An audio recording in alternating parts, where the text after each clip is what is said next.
ধরো তুমি, আমরা সবাই একটা মেলায় গেছি, হ্যাঁ, তো মেলাতে গিয়ে তুমি হঠাৎ হারিয়ে গেলে, অনেক ভিড়, তখন তুমি কি করবে? কাঁদবে নাকি কারো কাছে যাবে? কার কাছে যাব? কারো কাছে গিয়ে কি বলবে? বলবো, কাকা কাকা আমার একটু মা, আমি হারিয়ে গেছি, তাই জন্য আমার মাকে খুঁজে পাচ্ছি না, তাই জন্য আমার মা তো আমার মার কাছে। আমার কাছে দিয়ে আসো। হ্যাঁ, এবার লোকটা ধরো জিজ্ঞেস করলো যে হ্যাঁ বাবু তোমাকে দিয়ে আসবো, তা তোমার বাড়ি কোথায়? তুমি কি বলবে? শঙ্করপুর। শঙ্করপুর। আচ্ছা, যদি বলে তোমার মার নাম কি, কি বলবে? শিল্পা মণ্ডল। আর যদি বলে তোমার বাবার নাম কি? দেবজিৎ মণ্ডল। হ্যাঁ। আচ্ছা, তাও ধরো চিনতে পারলো না, তাও ধরো সে চিনলো না, তাহলে তুমি কি বলবে? মানে আমাদের এই লোকেশনের মধ্যে চেনা জানা কি আছে?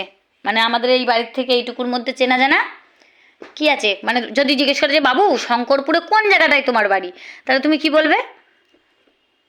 কি আছে বাড়ির একটু আগে বলো? ফাদার। না, কি ফার্মিস আছে? ফার্মেসি। হ্যাঁ, তুমি বলবে দুর্গা ফার্মিসের ওখানে আমাদের বাড়ি।